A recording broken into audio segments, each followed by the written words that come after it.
میرے عزیزوں، میں نصیحت کرتا ہوں آپ کو بھی، اپنی ماں بہنوں کو بھی، سب کو، کہ یہ پہلو بھی سیرت کی کتابوں میں موجود ہیں. اپنے بچوں کو پڑھاؤ، خود بھی پڑھو، اور اس طرح سے اخلاق اور محبت اور کرم اور سخاوت اور بخشش اور نوازش اور آپس میں اخوت اور بھائی چارگی پیدا کرو. یہ قصہ لطیف ابھی ناتمام ہے، یہ قصہ لطیف ابھی ناتمام ہے. جو کچھ بیان ہوا ہے وہ آغاز باب ہے.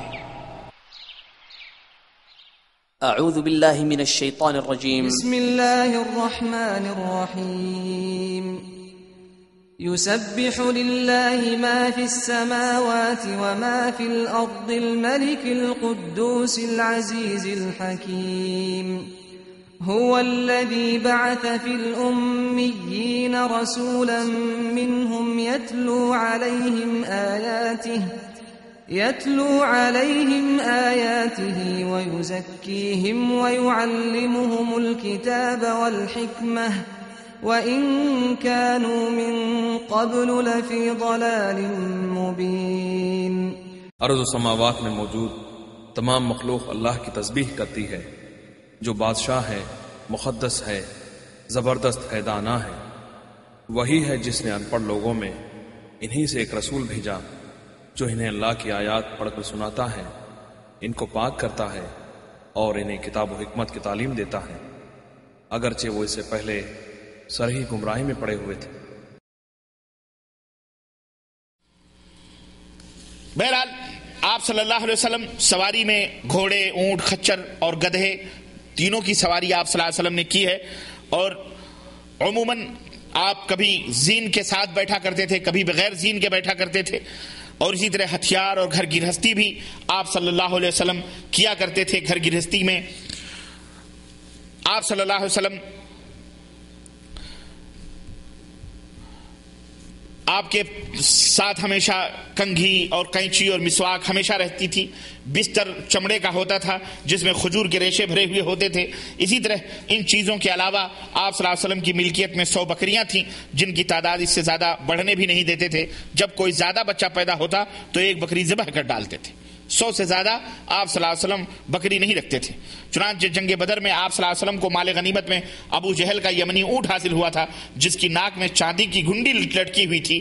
حدیبیہ کے موقع پر اسی کو قربانی کرنے کے لیے مکہ بھیجا تھا تاکہ مشرکین جل اٹھیں کہ دیکھو یہ تو ہمارے سردار ابو جہل کی اونٹنی ہے، اس کو ذبح کر دیا گیا. تو اس طرح یہ بھی ہمیں ثبوت ملتا ہے کہ اگر اس طرح کے دشمن ہوں اور ان کا سامان کبھی قبضے میں آئے تو ان کو جلانے کے لیے بھی یہ کام کیا جا سکتا ہے. ہر کام میں آپ صلی اللہ علیہ وسلم داہنے ہاتھ سے، داہنی طرف سے پسند کرتے تھے. جوتا پہننا، کنگھی کرنا، غسل کرنا، سب آپ صلی اللہ علیہ وسلم داہنی طرف سے کیا کرتے تھے. استنجا وغیرہ اور گندگی وغیرہ بائیں طرف سے آپ صلی اللہ علیہ وسلم کیا کرتے تھے. آپ مونچھوں کو ترشواتے تھے. اللہ کے نبی صلی اللہ علیہ وسلم کی حدیث ترمذی کے اندر آتی ہے کہ اللہ کے رسول صلی اللہ علیہ وسلم فرمایا جو مونچھ نہیں کٹاتا وہ ہم میں سے نہیں. جو مونچھوں کو نہیں کٹاتا وہ ہم میں سے نہیں. آج بہت سارے لوگ اتنی موٹی موٹی مونچھیں رکھتے ہیں، ہے کہ نہیں؟ بعض لوگ مونچھوں کو اس کے ساتھ رکھتے ہیں، یہاں موڑ دیتے ہیں اور اس کے ساتھ کلوں کے ساتھ اس کو چھوڑ دیتے ہیں، اس کو ڈاکو شیطان لگتے ہیں. تو آپ صلی اللہ علیہ وسلم فرمایا وہ ہم میں سے نہیں ہے. اسی طرح اللہ کے رسول صلی اللہ علیہ وسلم صحیح مسلم کے اندر آتا ہے آپ صلی اللہ علیہ وسلم نے فرمایا کہ مونچھوں کو ترشواؤ، داڑھیاں بڑھاؤ، اس طرح مجوسیوں کی مخالفت کرو.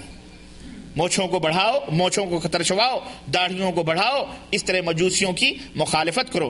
صحیح بخاری اور صحیح مسلم میں ہے کہ مشرکین کی مخالفت کرو، داڑھیاں بڑھاؤ اور مونچھوں کو کم کراؤ. مگر افسوس اس نبی کی سیرت طیبہ کے پڑھنے والے اور سننے والے آج داڑھیاں مڈاتے ہیں اور مونچھوں کو بڑھاتے ہیں، الٹا کرتے ہیں.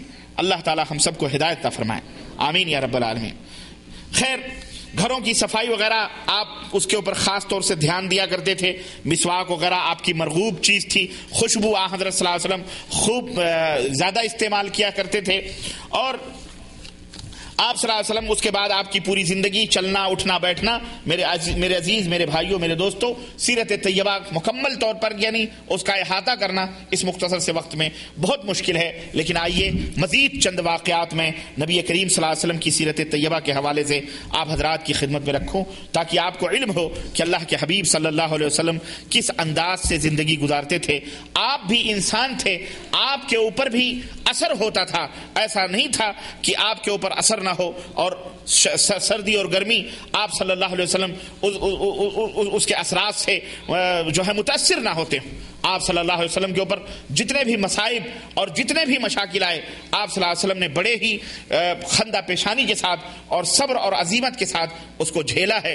آپ کے بچوں کی وفات ہوئی، آپ کے بیوی کی وفات ہوئی، آپ کو زخمی کیا گیا، آپ صلی اللہ علیہ وسلم کو گالیاں دی گئی، آپ صلی اللہ علیہ وسلم کو رسوا اور ذلیل کرنے کی کوشش کی گئی، آپ صلی اللہ علیہ وسلم کو قتل کی سازش کی گئی، آپ کے صحابہ کو آپ کے سامنے زخمی کیا گیا، مارا گیا، پیٹا گیا۔ کیا اللہ کے حبیب صلی اللہ علیہ وسلم کے اوپر اس کا کوئی اثر نہیں ہوتا تھا؟ کیا آپ کی آنکھوں سے کبھی آنسو نہیں نکلتے تھے؟ کیا حضرت صلی اللہ علیہ وسلم کا دل ان تمام سب واقعات سے نہیں پسیجتا تھا؟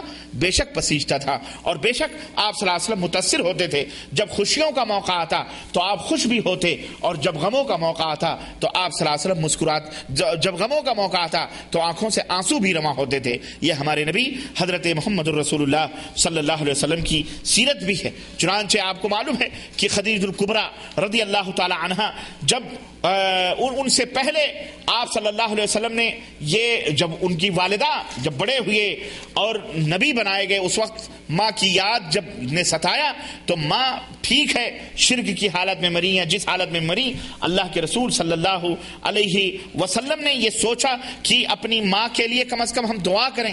چنانچہ روایتوں کے اندر آتا ہے کہ اللہ کے حبیب صلی اللہ علیہ وسلم اپنی ماں کی قبر کو دیکھنے کے لیے صحابہ کرام کے ساتھ گئے، اور راوی کہتے ہیں صحیح مسلم کے اندر اور مسند احمد کے اندر روایت میں آتا ہے، حضرت ابو ہریرہ اور بریرہ کا بیان ہے کہ نبی علیہ الصلوۃ والسلام نے اللہ تبارک تعالیٰ سے اجازت مانگی کہ میں اپنی والدہ کی قبر کی زیارت کروں، تو اللہ تبارک تعالیٰ نے والدہ کی قبر کی زیارت کی اجازت دی۔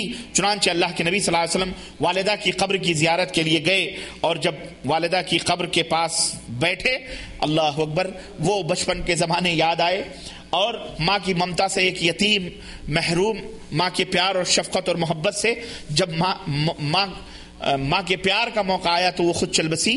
اس نے دیکھا نبی علیہ الصلوۃ والسلام بھی انسان تھے، ماں کی قبر کے سرحانے بیٹھے، تو حضرت ابو ہریرہ کہتے ہیں آپ کی آنکھوں سے آنسوؤں کا سیلاب امٹ پڑا، آپ رونے لگے۔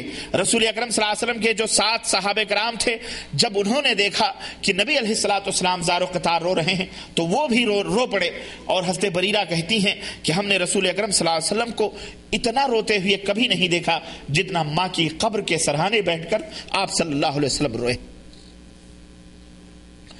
ایک روایت میں آتا ہے کہ آپ صلی اللہ علیہ وسلم نے سے صحابہ کرام نے پوچھا کہ اللہ کے نبی آپ اتنا کیوں رو رہے ہیں؟ تو حضرت نبی کریم صلی اللہ علیہ وسلم نے فرمایا کہ میں نے اپنے ماں کی مغفرت کے لیے اللہ سے اجازت مانگی تو اللہ تعالیٰ نے مجھے مغفرت مانگنے سے منع فرما دیا، مجھے مغفرت مانگنے سے منع فرما دیا، اس لیے اتنا رو رہا ہوں۔ اسی طرح عبد المطلب جو آپ کے چچا تھے جنہوں نے آپ کو پالا اور پوسا تھا، روایتوں میں آتا ہے کہ آمنہ کے انتقال کے بعد عبد المطلب نے آپ کو آغوش محبت میں لیا تھا، اور جیسا کہ میں نے شروع میں بتلایا کہ بڑی شفقت اور بڑا پیار کرتے تھے، اور والدین کا سایہ جب سر سے اٹھ جاتا ہے، ماں بھی نہ ہو اور باپ بھی نہ ہو تو ظاہر ہے کہ دادا ہی شفقت اور پیار کرتا ہے۔